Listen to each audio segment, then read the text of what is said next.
Hi Year 10, I'm going to run you through the week 14 answers for your homework. Obviously it says write answers on the spaces provided and show all your stages of your working. So the first one, it says to work out 1/3 of 60. So I have got 60. It's been divided up into 3 equal parts and I want to know what one of them is equal to. 60 divided by 3 is equal to 20. So my first answer there was 20. You're then asked to write the value of the 6 in 43.62, so that's my 6 there. They'll accept answers that say 6/10, because place value at 6/10, or 0.6 or 6/10, because that is also 6/10. You're then asked to write the following numbers in order of size. Start with the smallest. Well, my smallest value was -4, then it was -3, then it was -1, then it was 4, and then it was 8. And then you're asked to write these fractions in order of size, starting with the smallest fraction. Now you can either find a common denominator, so a number in the 2 times table, 4 times table, 5 times table, 20 times table, or with a calculator, you could convert them all to decimals, and then obviously use your decimals to order them. I'll model it with a common denominator because I think this would probably be a non-calculator question. A number that's a multiple of 2, 4, 5, and 20 is 20. So I'm going to make all of these fractions into fractions over 20, which conveniently then my last one just stays the same. I've multiplied 2 by 10 to get 20, so 1 times 10 is 10, obviously 10/20 is still a half. 3/4 over 20 would be 15 over 20, and then I've times 5 by 4, and 3 times 4 would then give me 12. That makes it much easier now to compare my fractions. My smallest one was 10/20, so that was a half. My next one was 12/20, that was 3/5. My next one was 13/20, that was 13/20. And my largest was 15/20, and that was 3/4. So they are my fractions in order for that one. Oh, apologies. Okay, question number 4. 29 students were asked what their favourite vegetable was. The table shows the results. So I can see here that 16 people chose corn as their favourite vegetable, 4 people chose peas, 6 people chose carrots, and 3 people chose broccoli. On the grid below, draw a bar chart for this information. Now, bar charts, you definitely learned how to do them probably in year 2 or year 3. So I'm going to zoom out and show you how you would do this. So I need my frequency to go up to at least 16. I'm going to have my frequency on this side. So I'm going to just check. 1, 2, 3, 4, 5, 6, 7, 8, 9. So I can't do 1 for each one, but I could do 2. So I'm going to go 2, 4, 6, 8, 10, 12, 14, 16, and 18. I've then got 4 vegetables to pop along my axes here.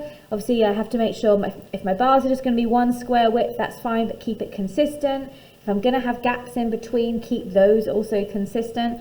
So I'm going to choose to have my bars, if I had them 2 across, yeah, I can pop that in quite nicely. So I'm going to do each bar that's going to be 2 across. So I'm going to have this one, this one, this one, and then this one. So I'm going to go for corn, peas, carrots, and then broccoli.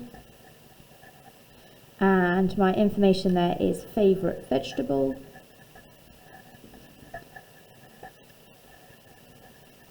Okay, and I'm going to use my ruler. Corn went up all the way to 16, most popular vegetable.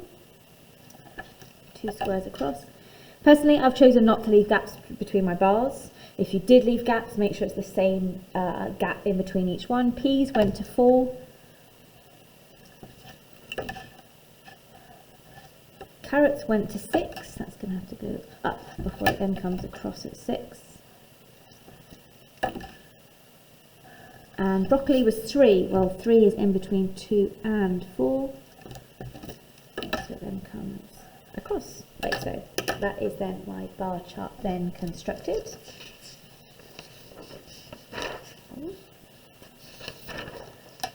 Question number 5. Here are the first 5 terms of an arithmetic sequence. Find an expression in terms of n and the nth term of this sequence. Well, first of all, have a look at it. Work out what's happening each time. I know it's increasing, so I'm definitely adding something. How does 7 become 20? I added 13. 20 to 33. Yeah, it all makes sense. So I'm definitely adding 13 each time. So my nth term starts 13n. I then put my 13 times table below each one. 13, 26, 39, 52, 65. How did 13 become 7? I took off 6, 26 to 20, take off 6. I'll check one more. 39 to 33, yeah, take off 6. So my nth term is simply 3n subtract 6. Now use this to find the 50th term in my sequence. Well, that means 13 lots of 50, take off 6. So 13 lots of 50, take off 6 is equal to 644. Okay, Tiaba scored 52 marks in her maths test. Her teacher said this was 65% of the marks. Work out the maximum mark for the test. So if 65% is equal to 52 marks, I want obviously the full test, which is 100%. Now, I don't know how to scale 65 through to 100, but I wonder if I scale it back to find out what 1% is. I can then find my 100. Obviously, to get 65 back to 1%, I divide by 65. 52 divided by 65 is 0.8 marks. And now to make 1% into 100, I've multiplied by 100, multiplied by 100, would give me 80 marks. So this test was out of 80 marks, same as GCSE paper.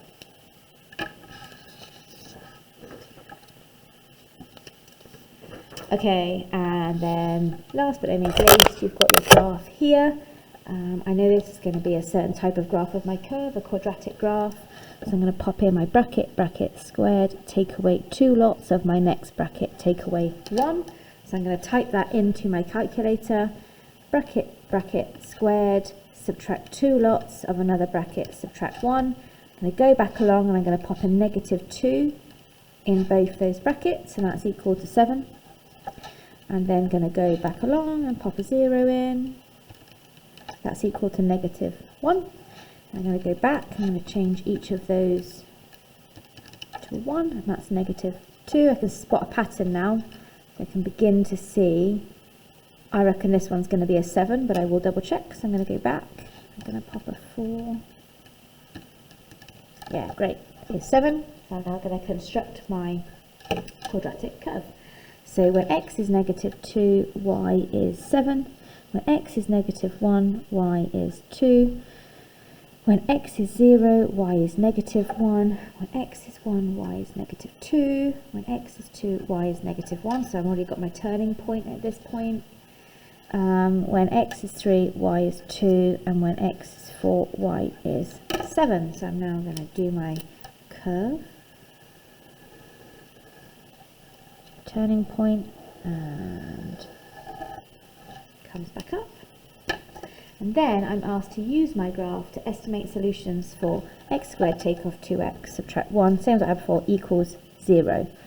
So I now know that if y were to be 0, where does it hit?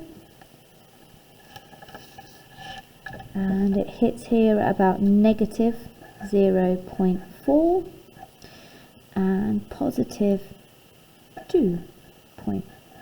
So I've used my graph then to find those answers.